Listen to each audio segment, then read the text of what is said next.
Hi and welcome to another episode of the iDeas podcast. With me today is Catherine Nicholson, Director of the Virtual Training Team.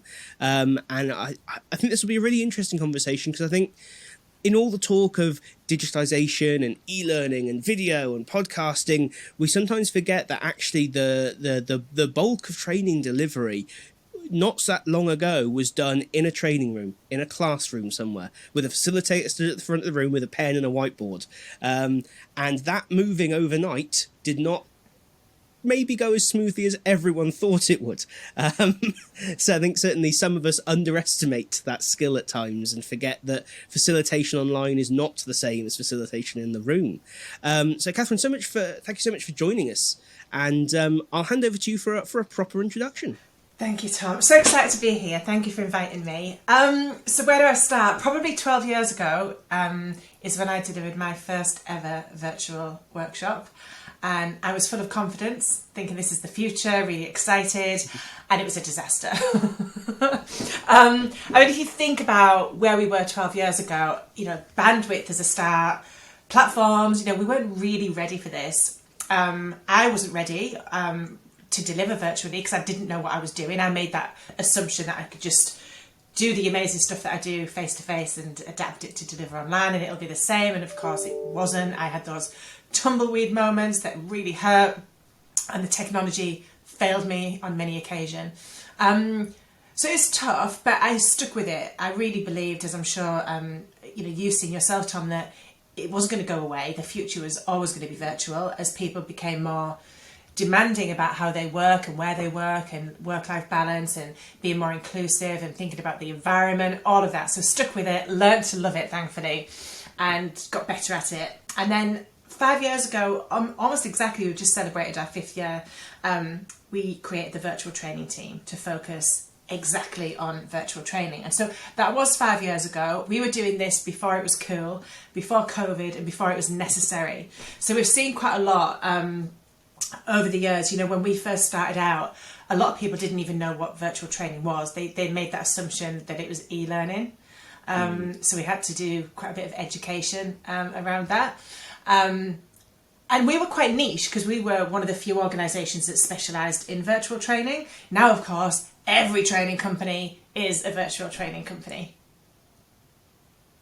So I guess that last point there is really interesting because I still think we kind of, maybe it's not for lack of companies then, maybe it's for lack of awareness that the skill needs to be developed. I still see an awful lot of really poor virtual delivery. And often from very good facilitators. I think that's what surprises me. And I can only assume it is that same assumption that, I can facilitate in person, so this is the same. So I guess you mentioned kind of bandwidth and some of the kind of technical limitations there. When you see that, what are those big differences that perhaps we don't immediately think of? What, in terms of actually facilitating virtually? Yeah, because I think on paper you do kind of think, well, it's talking to people, and as long as you've got a good camera and the internet's good, you can still just talk to people like we are now. What's the difference? It's a great question. One of the biggest differences is the visual cues that we don't get as readily in a virtual environment. So if you're in a face-to-face room, you can ask even a fairly shallow question and you're still probably going to get some sort of response from the group, even if it's just some knowing nods and you can acknowledge that they've got it. I fall into the trap still by asking questions that are really not very helpful at all, like, everyone okay with that? Does that make sense? But you can rescue yourself much more easily in a face-to-face environment because you can look around, use your eyes to bring people in and they nod and you can see that they get it. You can pick up on confused faces. You can still do that if you've got a beady eye looking at all the cameras in a virtual environment, but you've just got to work that much harder. Less of it is natural. And so instead what happens is we ask those questions, those open questions to a whole group, who's got a thought on that? And you get nothing. Or even just an uncomfortable silence for a bit, which is probably more uncomfortable for you as the facilitator than the participants. But if you're lucky, you'll have someone that feels sorry for you enough that they'll jump in and go, yeah, that sounds good to me, thanks Catherine, and then you're like, okay, I can move on. So just the way in which we ask questions and engage from a body language perspective is a huge difference. And actually I want to just point out that people often think that it's got to be worse if we're virtual. I disagree with that. Of course I would with a virtual training team, but I think what's really helpful for facilitators and trainers to accept is it's just different. It's not about one being better or worse. They're just different, and if we're prepared for those differences, we can do amazing things.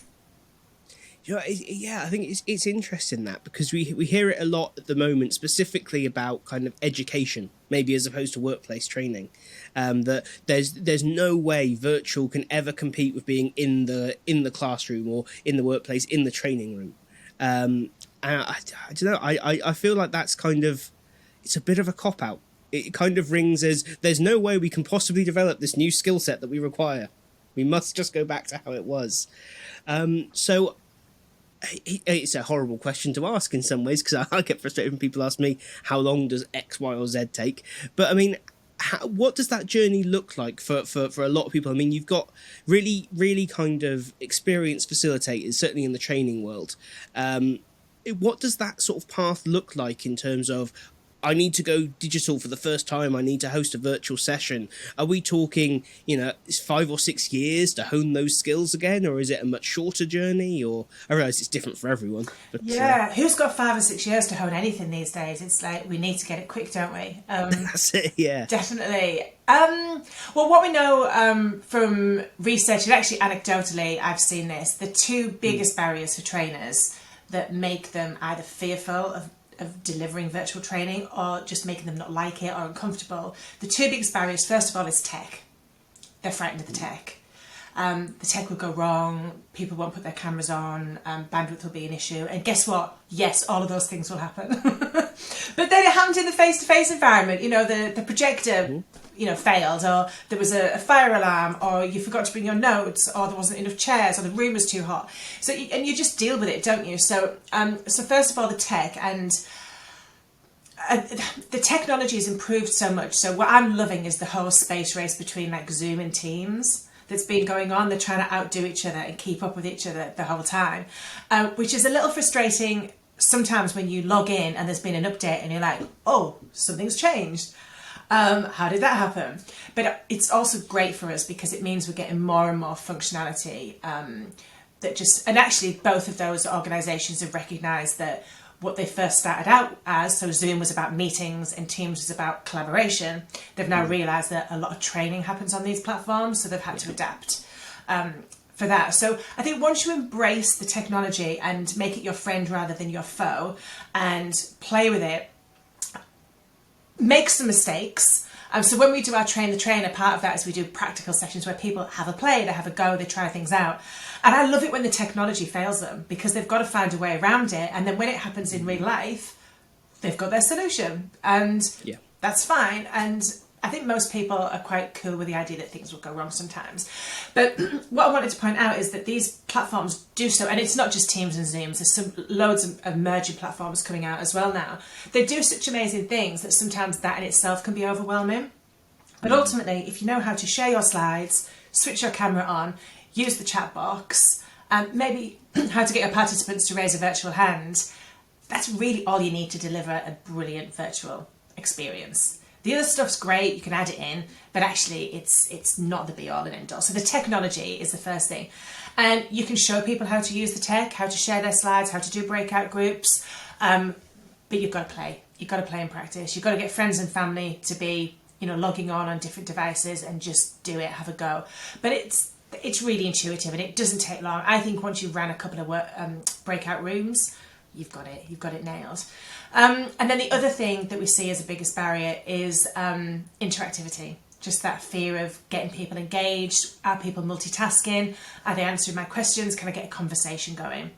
And what we've developed is actual specific methodologies, processes on how to get a conversation going in a different way in a virtual environment that's pretty much guaranteed to avoid tumbleweed moments, those crickets. So it's just having those methods and processes, working it out, planning. So for example, thinking in advance, what are the questions that I want to ask?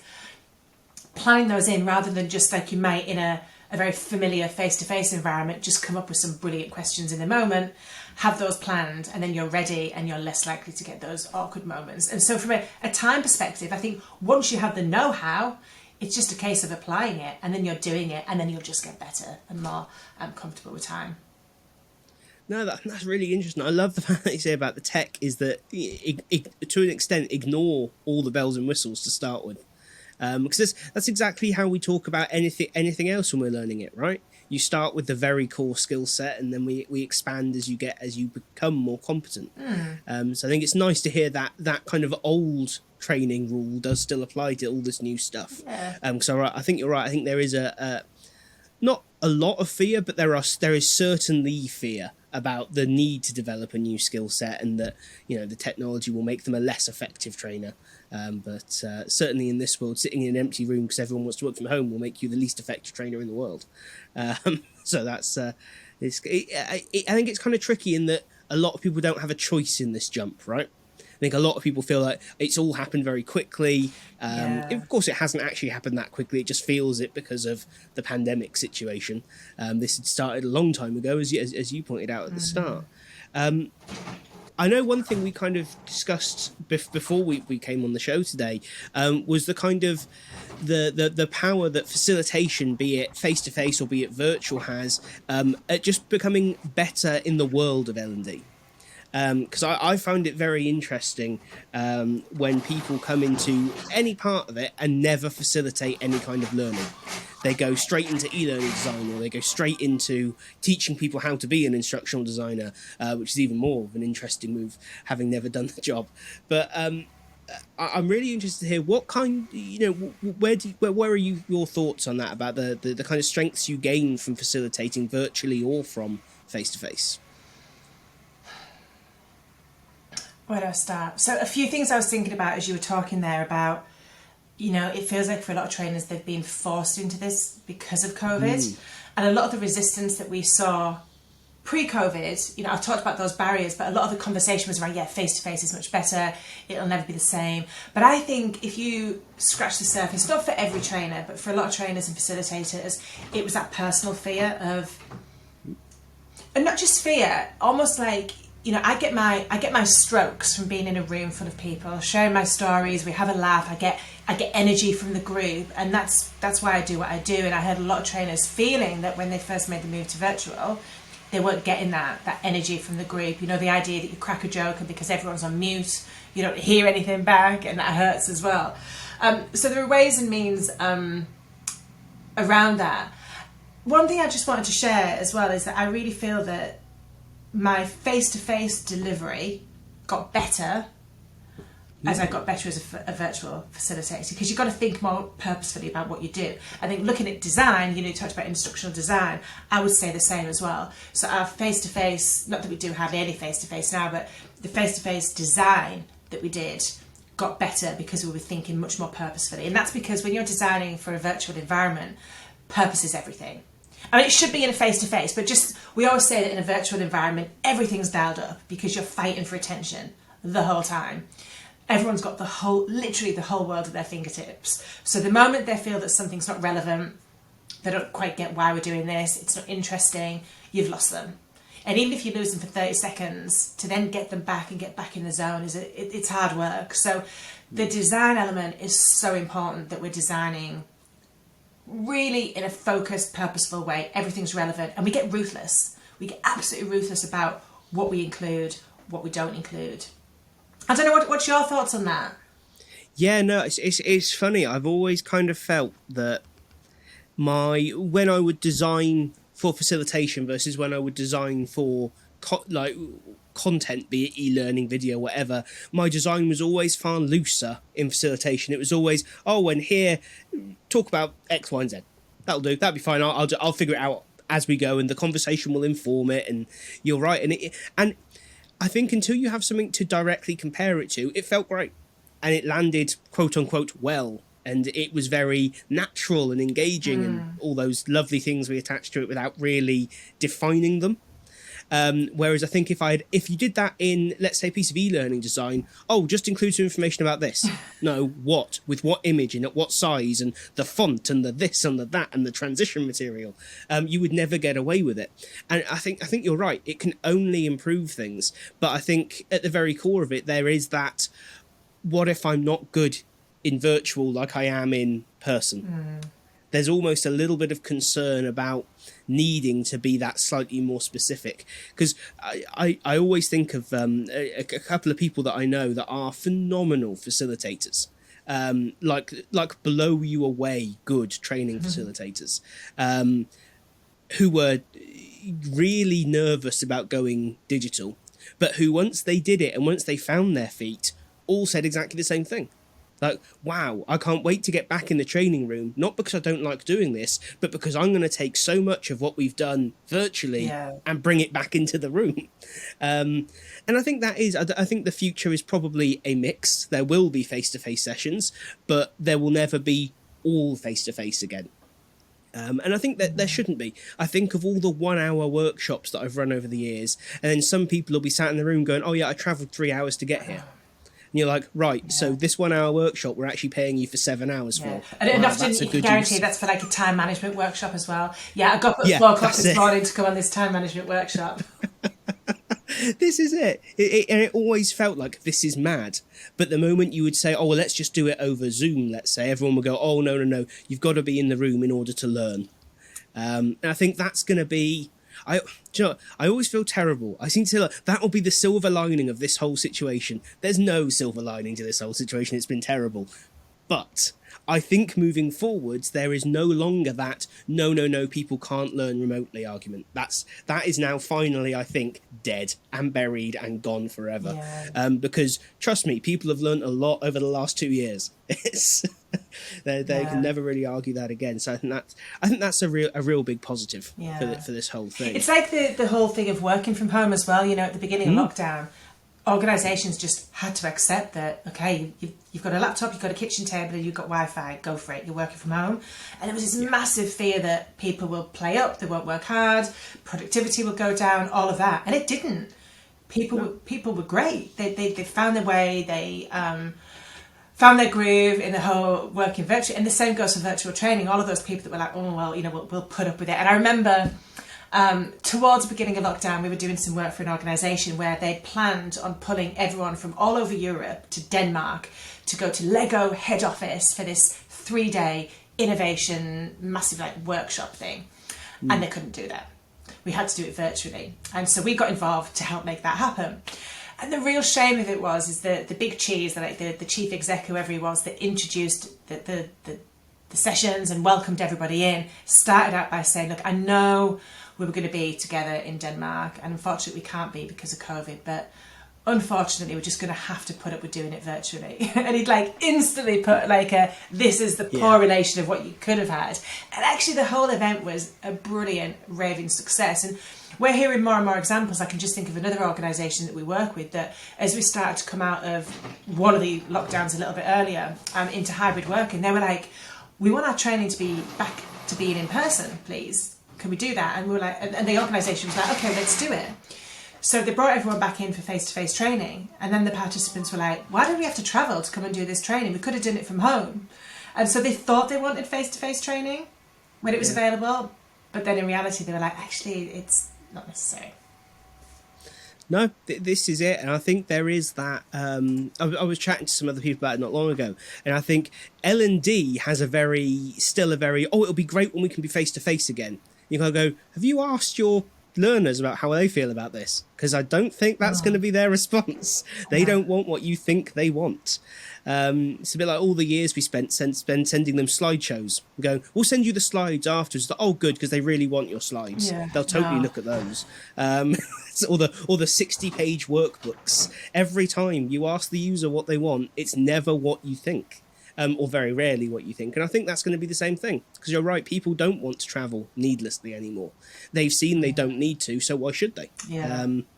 I think that's going to be quite a powerful shift. Definitely. And we're finding with trainers and facilitators, I can think of a good number of them who will know who they are if they're watching this, that were dead against virtual training and then made the move because of lockdown, because they had to.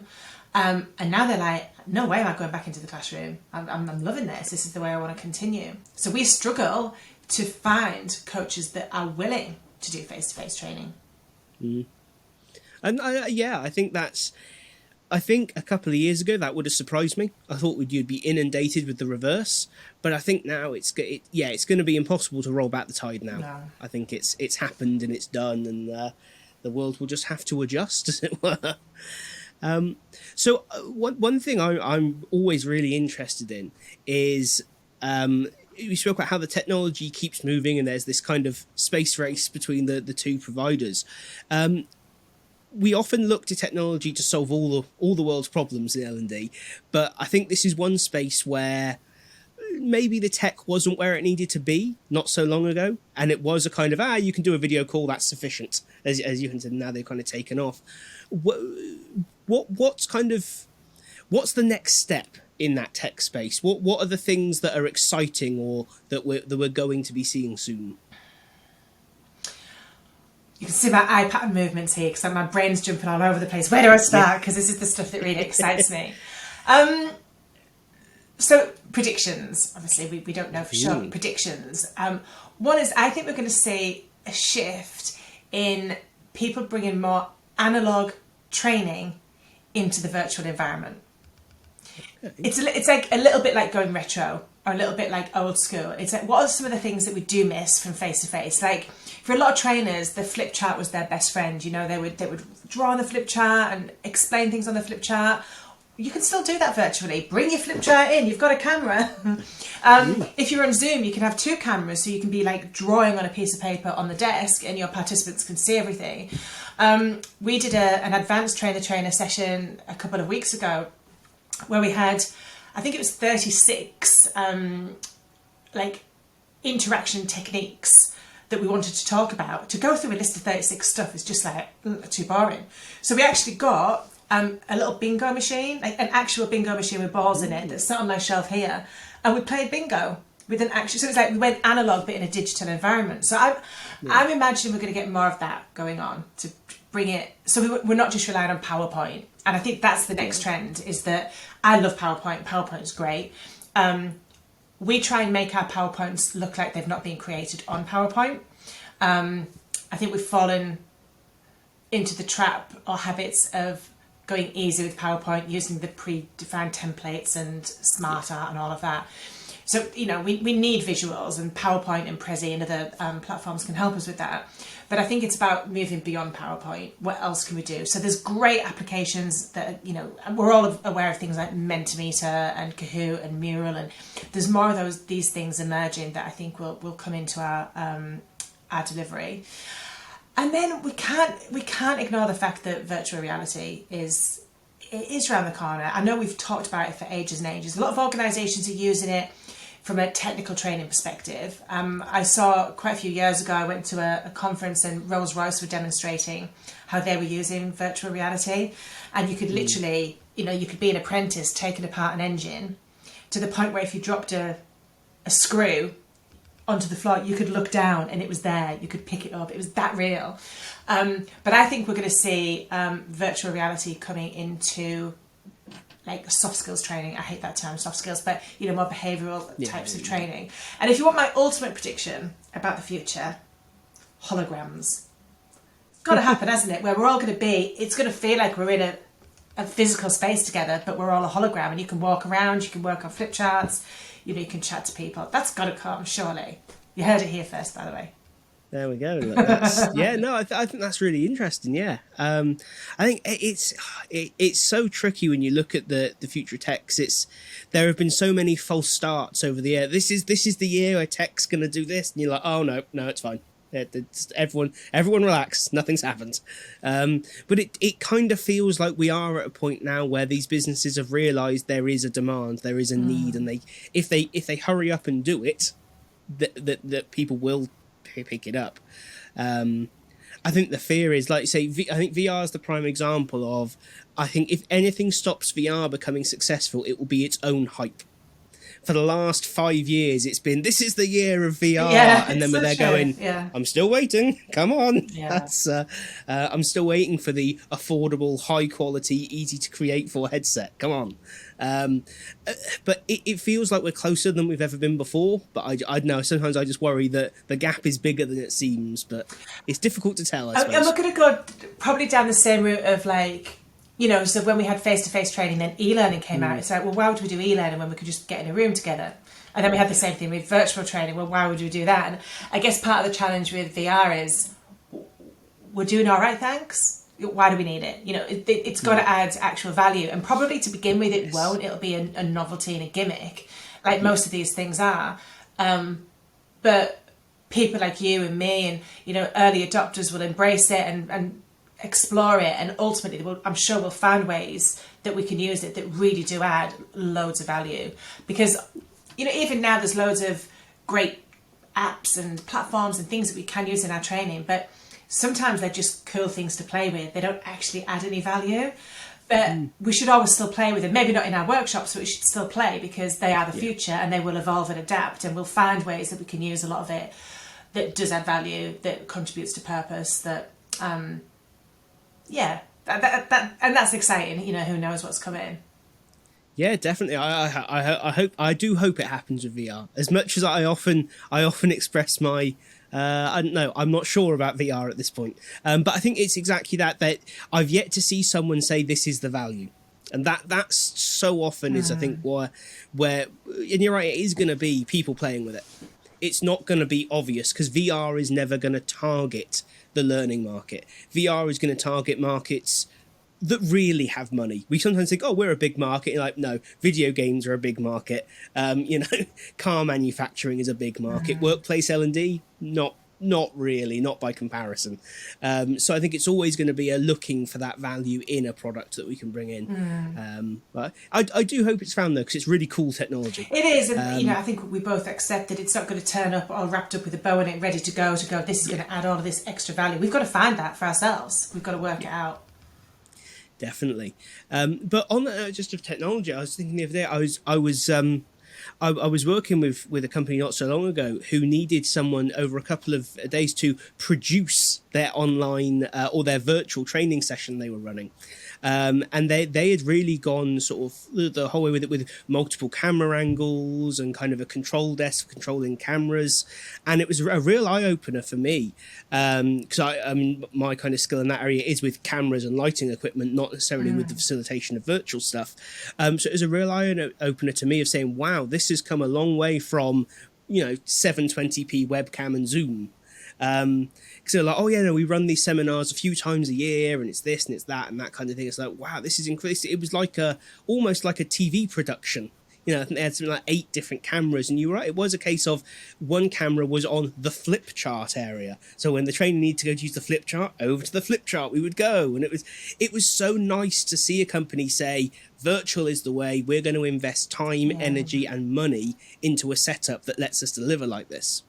And I took some photos and sent to people going, this is what your virtual setup should look like, not your laptop. It's like, wow, this is... and then literally a week later, you got in touch about appearing on the podcast. And it's just like, yes, that's such a sort of well-timed moment right there. So I guess I'm quite interested there. You were saying obviously about how Zoom you can have in 2 cameras. Is the kind of the camera world of technology, does that play a big role right now? Or are you finding that most facilitators are still just using kind of inbuilt webcams and that kind of thing? There's been, I would say there's been a growing curiosity is the word I was looking for, around how can I up my game. So we've got our own WhatsApp group called the Virtual Training Team, so the Virtual Training People WhatsApp group, and it's people that, like you and I, you know, we're delivering virtual training the whole time, and we're asking questions, and the questions I'm just seeing lots of recently is, look, I'm in this for the long term, I need to invest in a really decent microphone, I really need to invest in a decent monitor, camera, but it's the word invest. So people have been sort of putting up, and now they're investing in their background and their space and making sure they've got the right lighting and all of that, because it's here to stay and that they're serious about it. So definitely seeing a an emergence of that, because in the beginning of lockdown, I mean, for a lot of trainers, certainly independent trainers, they weren't even sure where the next paycheck was going to come from, because it's so many organisations said we're just doing nothing. We're in like our own version of lockdown. We're in emergency mode, and so a lot of trainers weren't ready to invest in all of the proper kit. Now they are. I did say, by the way, we had this conversation a couple of days ago around knowing what you know now. If you were just starting out in business at the beginning of lockdown, what type of company would you create? And one of the ones that we decided would be right at the top of the list would be a bookshelving company, because like everyone's got bookshelves behind them now. You know, you look on any interview on BBC News, there's always a bookshelf behind the person being interviewed. So that would have been a good investment to make, I think, at the beginning of lockdown. I always wish I could just ask them, how many of those books have you read? That's just out of interest. I've definitely read that one, Yeah. that one. Yeah, quite a few. Yeah, that's it. I think some people will go, oh yeah, these are my books, that's fine. Other people will go, they came with the bookshelf. Are they even real books? Yeah. Well, yes, that is. It's interesting that I've certainly seen a rise in conversation about how do I organise my background. I always feel bad because I'm sort of going, oh, mine's just my hobby desk. It's got all sorts of rubbish piled on it. I think at the minute we've got like an airbrush and some paint. So it's I love that some of us worry less about that. But that is something else that's changed, hasn't it, in the last couple of years? I remember when I first started delivering virtual training, and probably even like up to 3 years ago, 2.5 even. You know, I'd have my shirt hung up on a hook in my office. It's like, oh, I've just come back from my run. I need to prepare for my next workshop. Put a shirt over my running gear, and there'd always be that feeling that you've got to look really professional, and no one cares anymore. It's much more endearing and real and human to see. I'm interested that you're doing your airbrushing. That's interesting. I'm finding out something about you. You know, if I'm wearing a hoodie, so what? You know, no one. It just doesn't matter anymore, does it? That what does professional look like? People aren't interested in that. And I remember, you know, my cat's asleep just over here, one of them. She regularly jumps on the desk and says hello, and occasionally breaks wind as well, which is always quite entertaining. I would have been devastated a few years ago if during a meeting or something my cat had made an appearance. Now it's like cats, kids, you know, washing in the background, no one cares. And I think that's brilliant. I just think it's a real refreshingly positive change to the way we live. I think it's much healthier, isn't it? For the longest time, and it always used to get on my nerves when businesses would say, bring your whole self to work. Exactly, I was just thinking about that, yeah. Because we always said that, or businesses always said that, they never meant it. They meant bring a very slim version of yourself to work, but we want to sound like we're really nice. Now, the kind of option for not is gone. With people working from home, you're in their house, therefore you get what you get.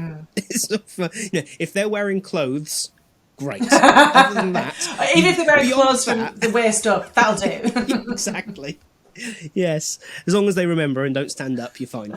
It's but yeah, I think it's kind of forced everyone to be more accepting of the fact that if you're going to go into someone's home effectively through their camera, you don't get to control what the environment is or what's going on around them.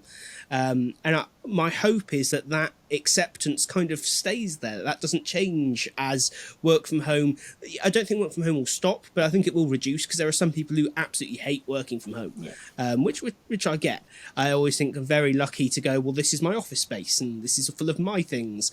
Not everyone has that luxury in life, right? Some people are in the one-bedroom flat where they sleep, eat, work, live. It's a bit more unpleasant in that scenario. But hopefully that acceptance of people stays the same when we go back. Yeah. And everyone's a little bit less forced to all go and buy the same white shirt to go and work, where really no one really cared, did they? Did everyone need to look the same? I don't know. It's always felt odd. But, so obviously technology is moving along at a pace and people are developing these skills. I guess there's a bit of a question about when the world goes back to quote unquote normal, when we're not forced for everything, it's just got to be digital. Where do you see the kind of opportunities in terms of how can we make the most of virtual when face-to-face is an option again? So 2 things come to mind. The first one is about embracing blended. as an approach. So actually thinking about, is there a benefit for combining face-to-face with virtual? Because sometimes there is. An example of that would be if you're running a program where you've got a cohort of, say, graduates that you're putting through a program, or managers, and you want them to create that network, which absolutely works virtually 100%. We can prove that, we've done that. But if it's convenient to maybe have the group meet face to face, you know, for a couple of days or a day, to kick off the program and do their first learning together, and then maybe they gather at the end. We've got a program that we're just about to kick off where it's graduates, and at the end they're going to do some face-to-face presentation skills training, so they'll all get together at the end, and then they'll graduate from that perspective. But for me, I think that works as long as we're not expecting people to travel great distances, as long as it's still inclusive and all of that. But it can work if you want to combine the two. So that's the one on the one hand. The other thing I was thinking about is hybrid. So we used to say, just don't do it. Don't do hybrid. Whether it's a meeting or training, either have everyone in a room together or everyone dials in virtually. But we know that as ideal as that is, there are still many situations where, you know, you've got maybe 3 people are in the Bristol office and they don't have the space to dial in and have privacy to be in a training session. So they go, well, we've got a meeting room, so the 3 of us just go in there. And then everyone else is virtual. You've got yourself a hybrid situation. And so it's really helpful to plan. So it's a whole other genre again, isn't it? Facilitating hybrid, because the technology is different again, the dynamics different. You've got the equity and inequality of, are you at advantage or at disadvantage if you're in the room, not in the room. You've got proximity bias, where you're more likely to pay attention to those people that are physically near you. So it's easy for the people that are dialed in, your roomies versus zoomies, as we call it, for them to feel left out. And I refer to it as Charlie Bucket syndrome. I don't know if you've seen, Tom, the original 1970s Willy Wonka with Gene Wilder, the original one. Yeah. One of the first scenes, Charlie Bucket is coming out of school. All the kids are into the sweet shop because they've got money to spend, and they're in the sweet shop having a great time, and the sweet shop owner is singing a song, and they're all eating loads of sweets. And Charlie Bucket's outside. He's peering through the window, wishing he was part of the action. And if we get our hybrid training wrong, then our zoomies, the people dialing in, can feel like Charlie Bucket, which is the last thing that we want. So that's a whole, you know, we could do a whole other conversation on that one, by the way, Tom. Maybe this is our next one, but how do we nail the whole hybrid training? Because it's real, it's happening, it's not going to go away. By the way, on top of that, there's also the accidental hybrid training. So this is where you expect everybody to be in the room, and then on the day, 10 minutes before you start, 2 people give you a call and say, actually, I'm not coming in today because my kid's got COVID, or I need to take my parents somewhere for an appointment. And then you didn't plan to have a hybrid session, but now you've got yourself one. So how do you deal with that there and then too? Wow. Yeah, you know, it's those kinds of, that kind of accidental scenario is one that I wouldn't have even thought would happen, but kind of course it does. That it's going to be more common now than ever, isn't it? I suppose. Yeah. It can really throw you. I've had it happen to me on many occasions. I'm like, okay, so that exercise that I had planned isn't quite going to work in this environment. Quick, think on your feet. But yeah, it's the new reality. Yeah, wow, that's that's going to be a tricky one to adjust to, I think, but viable. And I think there's, it's interesting to hear about blending the two and moving between them. I think that it's kind of exactly the same evolution that we had to have when e-learning came in, and when all this other non-face-to-face and non-facilitated stuff came in.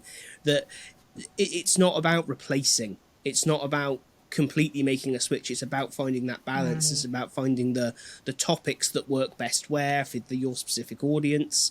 And I suppose that's one of the biggest challenges is, from company to company, the audience is going to be very different for this. There are going to be very different levels of comfort with technology, shall we say, to say the least.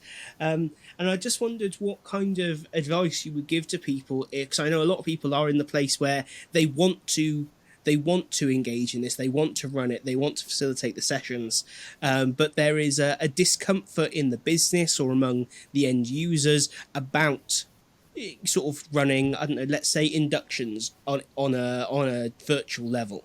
What kind of advice would you be able to give to them about having those conversations?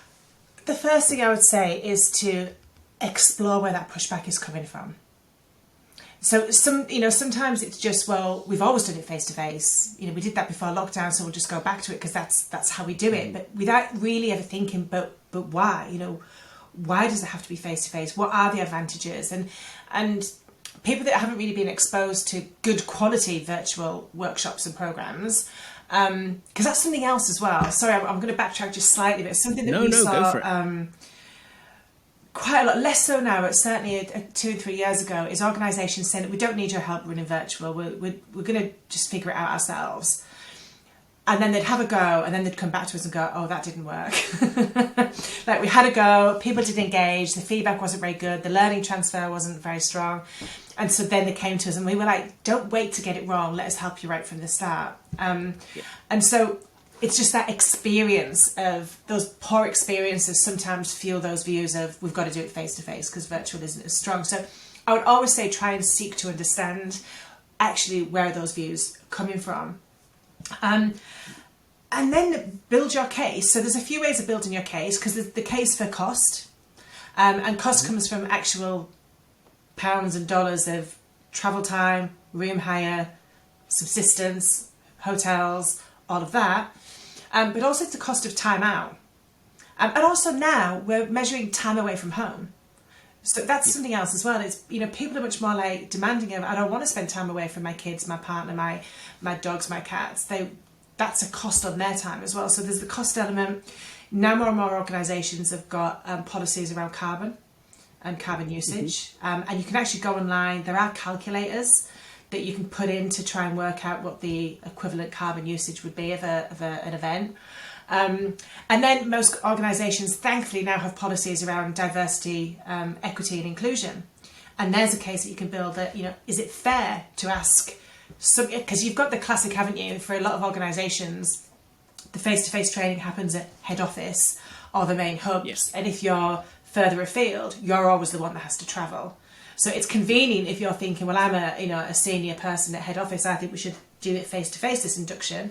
But actually, that's fine if you're near head office. But what about everybody else? So I would say there's that element of building the case. But if there are people to convince, then what you can do, and we've seen this and we've helped people with this, is do a demo. Get those people that aren't convinced to come along and see what it looks like.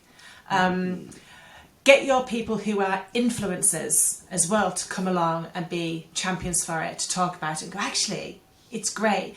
Build some case studies, record some talking heads of people going, that was way more interactive than I expected. I was concerned about being on camera. It was brilliant.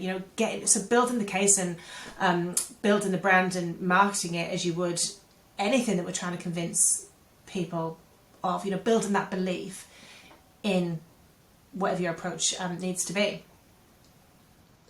Yeah, that's really good advice. I hadn't even thought about the carbon one. That's a fantastic point. I think that's going to be overlooked by a lot of people. So hopefully now we'll start looking at that more, because there is some of the targets out there are really quite aggressive, and I think companies are struggling to hit them. And I think that could be such a strong reason to not just swing fully back to face-to-face. There's also a lot of individuals are making personal choices about this as well. They're buying biodegradable products and, things in packaging that I'm obviously not doing this yet. I need to. That's why I'm not talking about it very eloquently. But people are making those choices. I know some people that are saying, I will not get on an airplane to travel for work purposes ever again. I just won't do it because of their conscience about carbon usage and global warming. So even though some organisations might be like, well, this is how we're doing it, they're going to get pushback still from individuals who are like, that's against my values. It's an easy win for these businesses as well. Just by making that change, you can then claim to be considering the environment, even if you really don't care very much. Yeah. Not saying they should do that, but they will. So we may as well get something out of it for us. Everyone's a winner. Agree. Exactly. Well, it's been so. It's really interesting to talk about this, because I feel like it's an area that doesn't get enough discussion. I feel like over the last couple of years there's been a lot of discussion about going digital, and that has meant e-learning and video and podcasts, and don't get me wrong, love all that stuff, love creating it, love working with it, but I feel like this conversation has not been had enough. And it's left a lot of facilitators kind of, some have found people like yourself and been able to develop those skills, but I also know it's left some very much sat there thinking, so digital just wipes me out, then I'm done. And I think that hopefully this conversation really highlights the fact of no, great facilitators are going to be needed more than ever. They're just going to need to evolve this skill set, and really kind of step into the world of Teams and Zoom and all these other, and whatever platform comes out next, because I think it won't be long till we see another one. I think as well, if you embrace it as this isn't the enemy, this is our friend. I've literally heard, again, probably in the earlier days of lockdown, I remember conversations I've had with people, trainers who've been in the industry for decades. I had a friend of mine literally sobbing in tears to say, I'm terrified, Catherine. I'm terrified. I know how to run training. I don't know how to run teams. Help me. And I did, obviously. I was like, it's not scary. It's a piece of, I can show you it's okay and it will go wrong, but that's fine. But that fear factor was so big for so many people.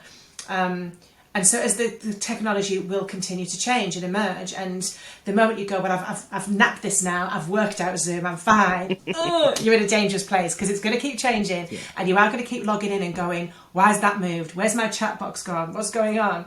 But rather than being terrified of that, embracing it and going, okay, this is cool, what's new? What's next? Yeah, absolutely. I think platforms like Miro is a prime example.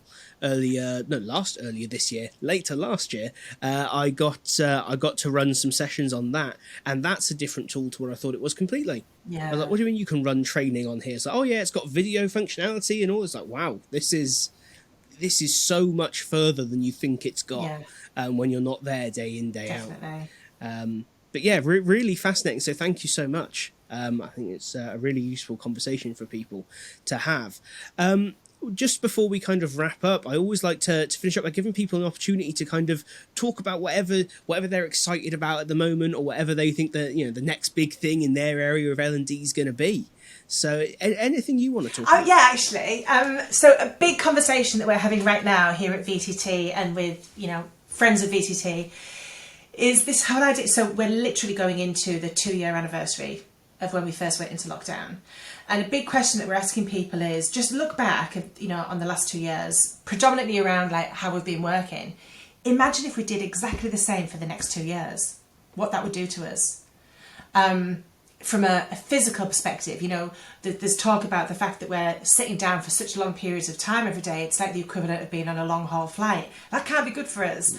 Our screen time, our digital awareness, because we have a break from our screen work-wise, have a break and we're on our Kindles, reading on a screen still, or whatever it might be. But also the way that we're working means that we've had less in the way of community, because we're not having different environments to work in and different things to look at. We've been in our little box. That stifles our creativity. So the thing that we're really talking about right now is we've sort of been living in this temporary way for a couple of years.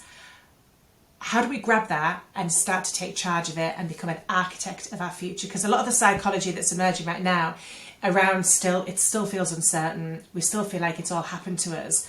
The best way of coming out of that feeling of uncertainty is to take action. So that's what we're looking at right now. How can we get more productive, better?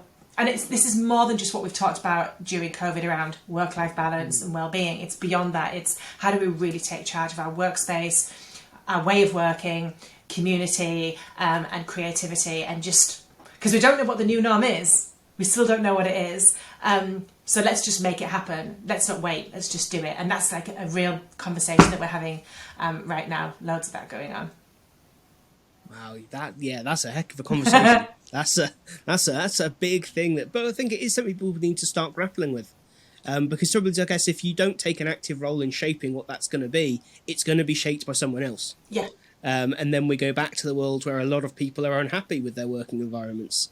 So I think it'll be interesting. I think the businesses that do very well in the coming years, I think, are going to be the businesses and organizations who ask their people what they want and listen to those conversations.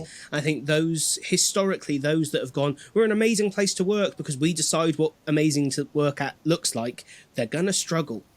Prime example, I think I used to hear about Google, and they had a slide in the office and all these snacks and blah, blah, blah. And now all people want to do is not go into the office unnecessarily. It's not about making the office nice. It's about not wasting people's time. Yeah. And it's such a shift. I think it's going to be a lot to ask for some businesses to adapt to it. But we shall see. Yeah.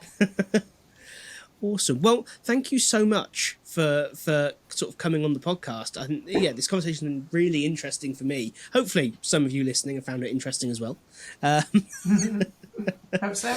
But indeed. But again, thank you so much. And what we'll do is in the description below this episode, there'll be lots of information about how you can get in touch with Catherine and obviously her business and learn more about the world of virtual training.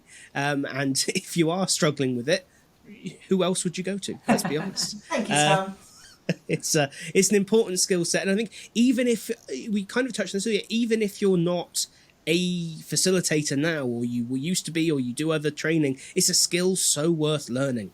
It really, really is. It will improve every part of your training design. So just do it. Thank you so much for tuning into this episode of the iDeas podcast. Do subscribe to the channel before you go, and we will see you in the next episode.